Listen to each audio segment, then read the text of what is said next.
नमस्कार, I welcome to daily affairs. मैं हूं ज्ञानेंद्र द्विवेदी। हाल ही में जो डेवलपमेंट सामने आई है, उन्होंने इंडिया की स्ट्रेटेजिक, इकोनॉमिक और जियोपॉलिटिकल पोजीशन को एक नए मोड़ पर पहुंचा दिया है। एक तरफ अमेरिका के प्रेसिडेंट डोनाल्ड ट्रंप का एप्पल के सीईओ को यह clear message, not build in India, ये दिखाता है कि अमेरिका फिर से ग्लोबल मैन्युफैक्चरिंग को अपनी सरजमी पर शिफ्ट करना चाहता है। लेकिन एप्पल की तरफ से इंडिया को लेकर जो स्टैंड लिया गया है, वो बताता है कि इंडिया अब सिर्फ एक ऑप्शन नहीं बल्कि ग्लोबल सप्लाई चेन का अपकमिंग सेंटर बन चुका है। ट्रंप की स्टेटमेंट के बावजूद एप्पल इंडिया को लेकर अपनी कमिटमेंट को दोहराता है और प्लान करता है इंडिया को एक मेजर मैन्युफैक्चरिंग बेस बनाने का। साथ ही फॉक्सकॉन को उत्तर प्रदेश में 3,700 करोड़ के चिप प्लांट की ग्रीन सिग्नल मिलना यह क्लियरली इंडिकेट करता है कि इंडिया अब सिर्फ असेंबली यूनिट नहीं बल्कि एडवांस टेक्नोलॉजी मैन्युफैक्चरिंग के लिए पूरी तरह तैयार है। ट्रंप के कमेंट ज्यादा कुछ नहीं बल्कि इंडिया की ग्रोथ रोकने की एक अनसक्सेसफुल पॉलिटिकल कोशिश लगती है, क्योंकि ग्लोबल कंपनियों के लिए रियल लॉजिक, लॉजिस्टिक और लॉन्ग टर्म विजन ही प्रायोरिटी होते हैं, नॉट पॉलिटिकल साउंड बाइट्स। और इसी बैकड्रॉप में जब हम इंडिया पाकिस्तान के बीच हालिया रियल टेंशन को एनालाइज करते हैं, तो इंडिया की मिलिट्री कैपेबिलिटी और इंटेलिजेंस की सटीकता सामने आती है। रिपोर्ट्स के अनुसार इंडिया ने पाकिस्तान के 11 एयरबेस पर स्ट्राइक कर 20% से ज्यादा पीएफ इंफ्रास्ट्रक्चर को डैमेज किया।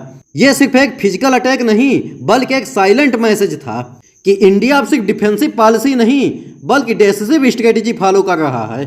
हालांकि इसी के साथ कुछ इंटरनेशनल सोर्सेज जैसे यूएस ऑफिशियल्स का यह क्लेम कि पाकिस्तान के चीनी JF-17 फाइटर जेट ने इंडिया के 2 एयरक्राफ्ट गिराए, ये एक नेगेटिव वार का हिस्सा लगता है।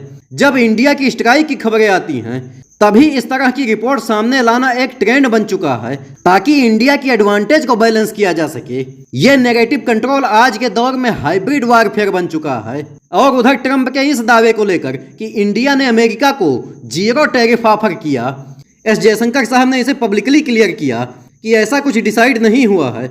यह इंडिया के स्ट्रांग डिप्लोमेटिक स्टैंड को दर्शाता है कि अब इंडिया इंटरनेशनल ट्रेड और जियोपॉलिटिक्स में अपने नेशनल इंटरेस्ट से कोई कंप्रोमाइज नहीं करेगा। साथ ही मोदी सरकार ने ट्रंप के उस दावे को भी खारिज किया जिसमें उन्होंने कहा था कि यूएस ने इंडिया पाक सीज फायर में कोई रोल निभाया।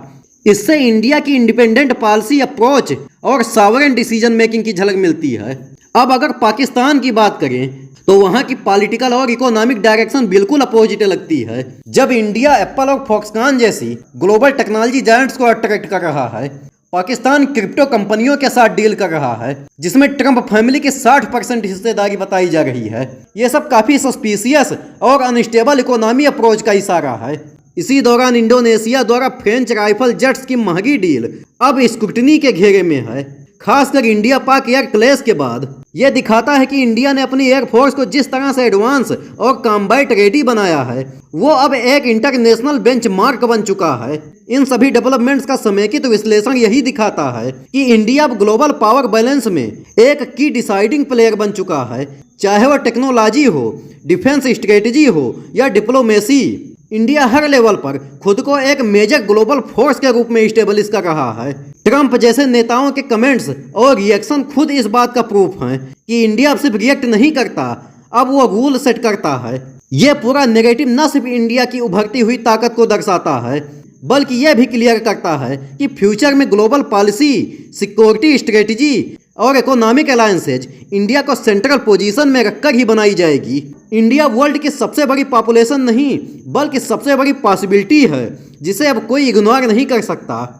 और लास्ट में मैं आपसे एक क्वेश्चन पूछूंगा, PL-15 जिसे थंडरबोल्ट 15 भी कहा जाता है, किस देश द्वारा विकसित एक लंबी दूरी की दृश्य सीमा से परे हवा से हवा में मार करने वाली मिसाइल है?